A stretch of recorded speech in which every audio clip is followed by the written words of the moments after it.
Yun mga Abel, good afternoon sa inyong lahat. At anong oras na ba? Yan. Ayan o, 6:24 na ng hapon mga Abel. Yan, kagigising lang natin kanina. Meron tayong bisita kanina na dumating dito na galing taga Nasugbo, si Christian J. Agor. Shoutout sa iyo, tsaka sa kasama mo. Yun nga, pero ito muna, papakita sa inyo yung picture namin. Nagpa-picture kasi kami dito bago sila umalis kasi saglit lang sila. May kinuha lang silang ibon, tapos meron silang dinalang ibon dito. So, ito ang picture namin. Yan. So, maiba tayo mga Abel. Papailala ko nga pala sa inyo yung ibon natin na, siya medyo madilim-dilim na yun. Pero maganda naman ang panahon natin, kulay blue. So, ngayon, papakita ko sa inyo yung na-acquire nating ibon na si Kup-Kup. Yan. Papaliwanag ko nga sa inyo kung bakit ko siya tinatawag na Kup-Kup. Then, yung ibinigay sa atin, ito dalawa. Ayan. Papakita ko sa inyo mamaya. Pero for the meantime, tatawagin ko yan ako, Brain! Paghahawakin natin ng camera para meron tayong cameraman. Ayan. Pero kahapon, mga Abel, meron nangyaring disgrasya sa loop ko. Nakawala yung mga young bird ko kahapon dahil sa napabayaan ng anak ko yung aking pintuan dito. Naiwanang bukas yan. So, susunod, i-upload ko yung video na yon. Pero for the meantime, si Kup-Kup muna. Brain! Tawagin ko lang yung anak ko.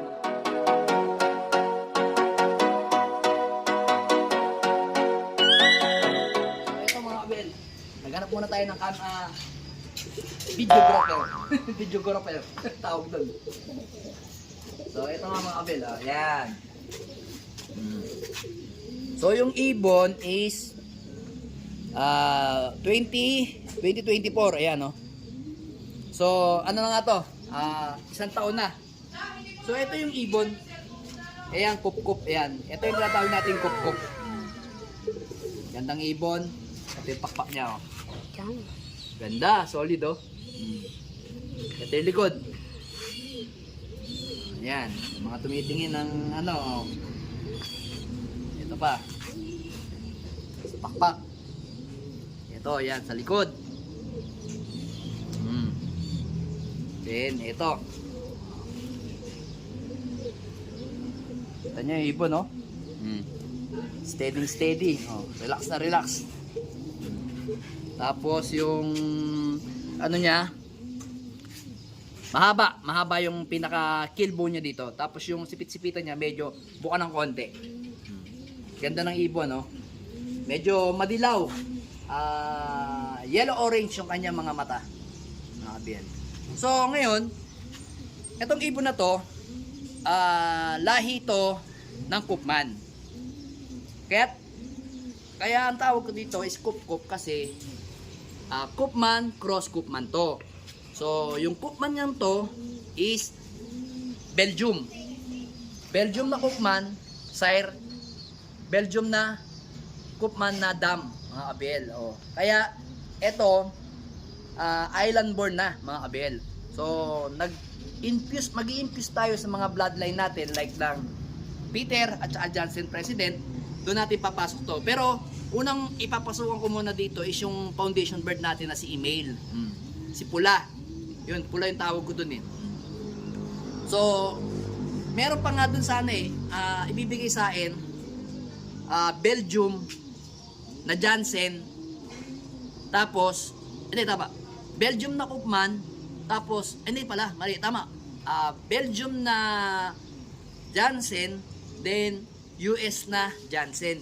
So ang nakuha nga natin, sa ako na ibablog yung kabila, yung nakuha natin Jansen Arandok, mga Abel. Kasi kung una natin kunuha is Jansen Arandok, saan na lang natin ibablog yun. So ito muna ang pag-usapan natin, mga Abel.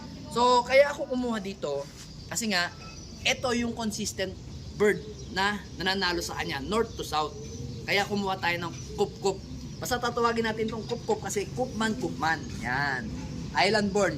So, masusubukan nga natin ibon na to by summer sa BBC, TGRC, PUF at saka pare. 4 yung nilalaro natin. Pero sabi, meron bagong club na papasok by August, September. Yung anong club yun?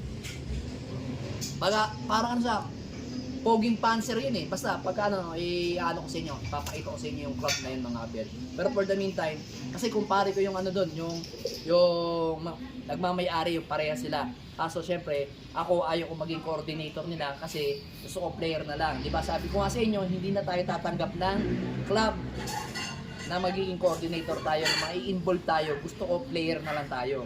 So, para wala tayong issue. Ayaw ko na ng mga issue. Ako, sakit sa ulo lang yan. So, itong ibon na to, may pedigree to. So, yung pedigree nga nito is, pakita ko sa inyo dyan. Yan, mga abel. So, yun, makikita nyo dyan. Pero, minsan kasi mahirap magbasa na ano yun, ng pedigree. So, ako, unang kita ko dito, unang hawak ko dito sa ibon na to, sold na ako. Ang kailangan ko lang dito, performance na lang.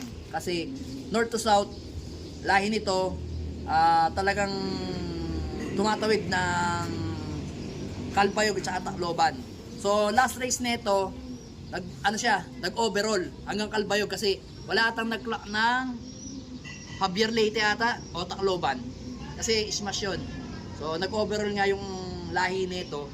Then sa north, NHPC, magaling din yung mga naging anak nito or yung kadugo nito pati sa WPFC. Ayan.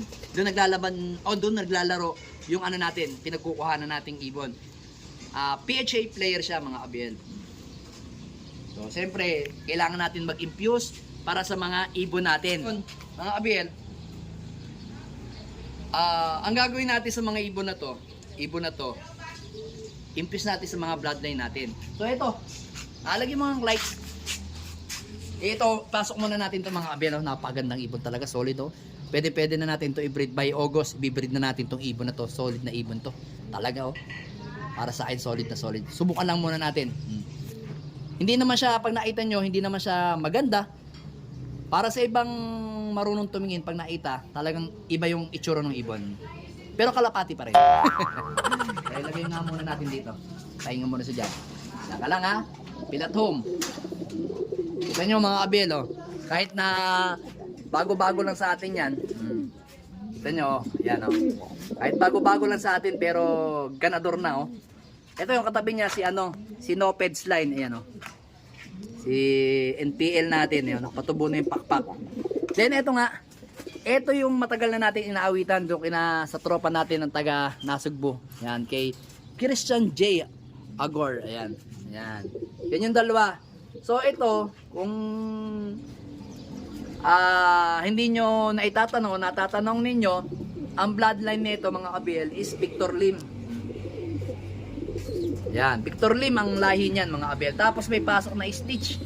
Yung Stitch ata kay Elmer, hindi ko masyado natanong yung yung pinaka apelyido. Pero ang ganda oh. Ayan oh. Yung lahi na yan is kay Tergiselis. Victor Lim bale, si Victor Lim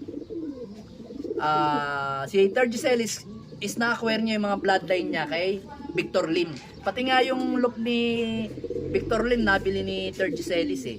So yan, direktang anak ng kay Tergiselis yan. Binigyan tayo, pag-stock natin yan mga abel oh. Pero parang sarap ilipad eh no. Pero i-stock ko na to para malaman natin yung ano nito.